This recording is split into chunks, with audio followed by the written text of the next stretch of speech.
फिलिस्तीन और इजराइल, ये जो मसला खड़ा हुआ है, दरअसल ये है क्या? मैं हिंदुस्तान में मीडिया को देख रहा हूं, कई महिला और पुरुष एंकर जो खबरें पढ़ रहे हैं वो बता रहे हैं कि फिलिस्तीन जो है, जो फिलिस्तीनी हैं वो आतंकवादी हैं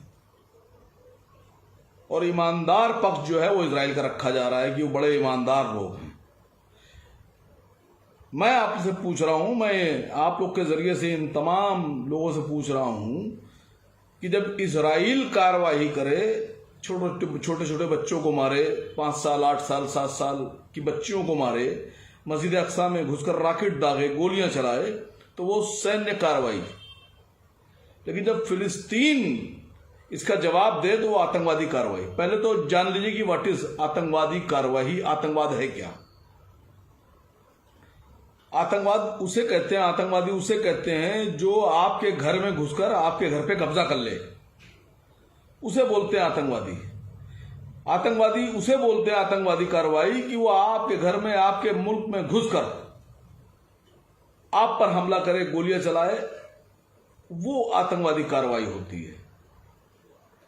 फिलिस्तीन और इजराइल का मसला आप किस नजर से देखते हैं मुझे नहीं पता, लेकिन जो मेरा नजरिया है वो मैं बता रहा हूं आपको कि फिलिस्तीन का और इजराइल का मसला बिल्कुल ऐसे समझिए कि जैसे 1947 से पहले हमारे भारत का और बरतानिया का मसला था।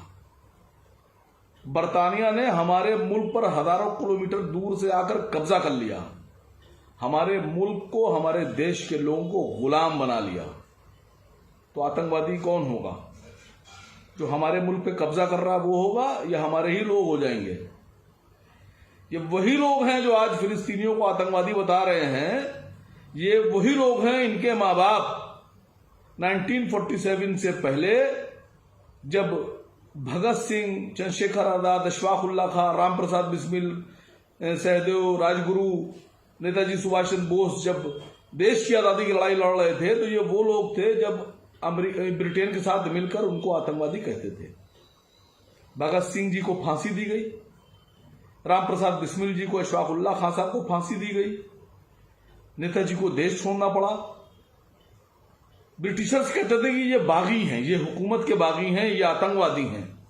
क्या मानते हैं आप लोग कि ये भगत सिंह, अशफाक उल्लाह खां, राम प्रसाद बिस्मिल, नेताजी सुभाष चंद्र बोस, राजगुरु, सहदेव, ये सब क्या बागी लोग हैं? ये आतंकवादी कहलाएंगे?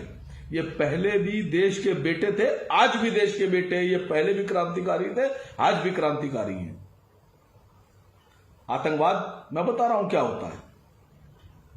इजराइल और फिलिस्तीन का मामला साफ साफ समझिए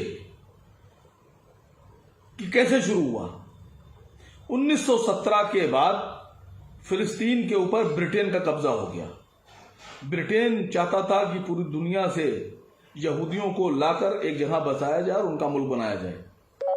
सेकेंड वर्ल्ड वार में हिटलर ने बहुत बड़ी तादाद में यहूदियों को मारा। मैं समर्थन नहीं करता, बिल्कुल नहीं करता।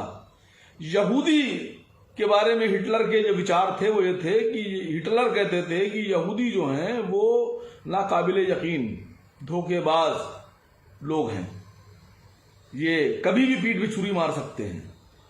और 60 लाख यहूदियों को कत्ल किया उसने। पूरे यूरोप से और पूरी दुनिया से यहूदी निकले तो उनको पनाह किसने दी? उन पर तरस कौन खाया? उन पर तरस खाया फिलिस्तीनियों ने। फिलिस्तीन के लोगों ने उन पर तरस खाया, यहूदियों पे, ये मारे जा रहे हैं, इनको कत्ल किया जा रहा है। फिलिस्तीनियों ने तरस खा के यहूदियों को अपनी जमीन दी पनाह देने के लिए कि तुम यहां रहो। और धीरे धीरे जब ये मुनज्जम हुए, ताकतवर हुए, तो इन्हीं ने हिटलर की वो बात को सच कर दिया। इन्हीं ने 46-47 में अपने देश का ऐलान कर दिया। कब्जा किसने किया? तो फिलिस्तीनी आतंकवादी कैसे हो गए? मैं पूछ रहा हूं आप लोगों से, कैसे हुए फिलिस्तीनी आतंकवादी? कब्जा कौन कर रहा है उनकी जमीन पर? वो तो पनाह दे रहे थे, इन पर तरस खा रहे थे। 47 में ब्रिटिशर्स ने कब्जा कराया, इन्हीं ने कब्जा किया और एक इजराइल नाम का मुल्क खड़ा कर लिया और उसको यूनाइटेड नेशंस ने और मित्र देशों ने उसको मान्यता भी दे दी। 1948 में वजूद में आ गया। अब मैं बताता हूं, आज अमेरिका, ब्रिटेन, फ्रांस, भारत भी खड़ा हुआ उनके साथ। हमारा देश, हमारे प्रधानमंत्री का आज का जो समर्थन है वो इजराइल के साथ है। लेकिन इसी देश में एक प्रधानमंत्री गुजरी है, इंदिरा गांधी।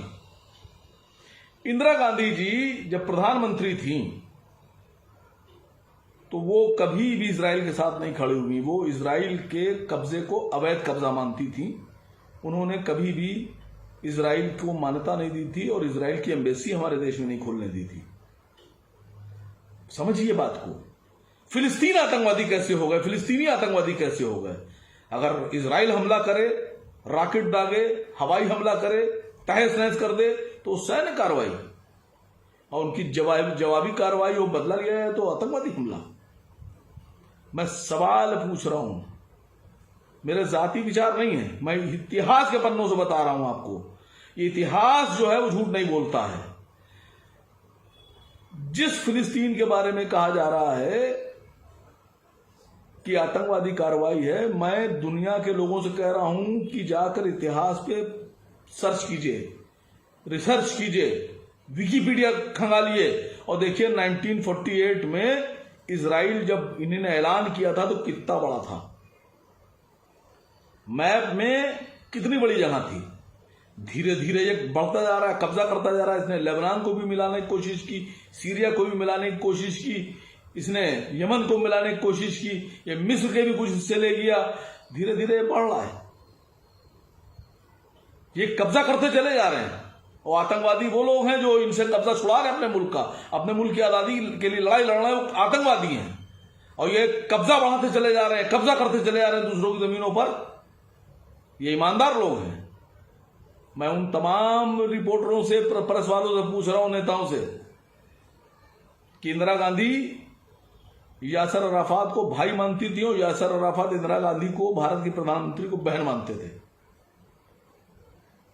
इंदिरा गांधी हमेशा समर्थन करती थी पैलेस्टीनियन लिबरेशन ऑर्गेनाइजेशन का, फिलिस्तीन मुक्ति संगठन का। फिलिस्तीन मुक्ति संगठन, यासर अराफात उसको हेड करते थे। आज कल प्रधानमंत्री जो भारत के थे, हमारी इंदिरा गांधी, वो पीएलओ को समर्थन देती थी। आज के हमारे प्रधानमंत्री इजराइल को समर्थन देते हैं। अमेरिका सैन्य मदद भेज रहा है।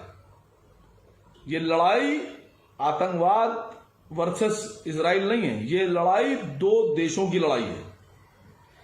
फिलिस्तीनी अपने मुल्क को आजाद कराने की लड़ाई लड़ रहे हैं। अमेरिका ने कई बार ऐसा किया है। मैं आप लोग को किस्सा याद दिला दूं। सद्दाम हुसैन साहब जब जिंदा थे तो सद्दाम हुसैन साहब के ऊपर पाबंदियां लगाई गई। यूनाइटेड नेशन ने एक सर्वे कराया, उनके क्या जांच कमेटी भेजी। उस कमेटी ने एक रिपोर्ट दी अमेरिका के समर्थन से कि सद्दाम हुसैन के पास बहुत घातक हथियार हैं, जैविक और केमिकल, बायोलॉजिकल और केमिकल हथियार हैं, दुनिया के लिए खतरा है। और सारे कंट्रियों को, उन्होंने मित्र देशों को मिलाकर सद्दाम हुसैन साहब पे हमला कर दिया इराक पर।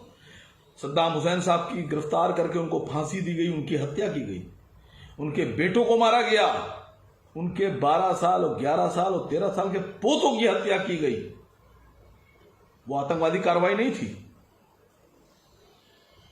और 2015 में टोनी ब्लेयर, ब्रिटेन के प्रधानमंत्री जो उस वक्त थे जब सद्दाम हुसैन साहब पे हमला हुआ था, वो टोनी ब्लेयर साहब 2015 में एक बयान जारी करते हैं और बयान में कहते हैं कि जो रिपोर्ट यूनाइटेड नेशन की तरफ से जारी हुई थी कि सद्दाम हुसैन के पास बहुत खतरनाक केमिकल और जैविक हथियार हैं जो दुनिया के लिए खतरा हैं, जिस रिपोर्ट के आधार पर मित्र सेनाओं ने सद्दाम हुसैन के मुल्क इराक पर हमला करके उनको तबाह करके उनको मार डाला, वो रिपोर्ट झूठी थी।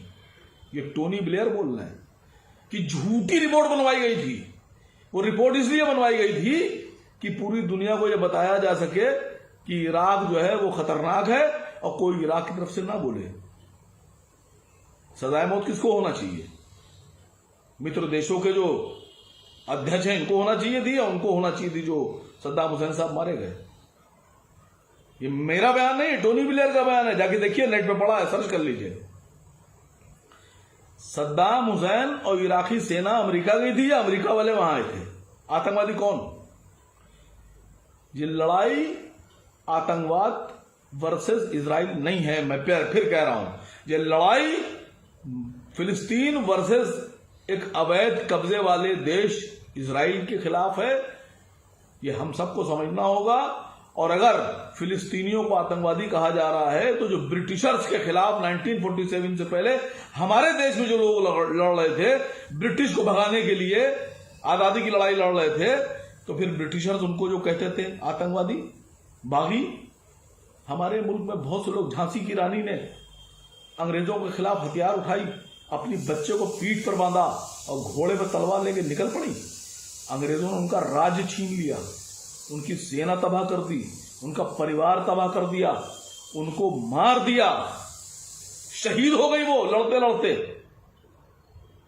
और बागी होंगी, बागी झांसी की रानी हुई। आतंकवादी वो लोग हैं जो हजारों किलोमीटर से चलकर आते हैं और दूसरों के मुल्कों पे, उनकी जमीनों पे कब्जा करते हैं। वो हैं आतंकवादी। लड़ाई उनके खिलाफ होना चाहिए।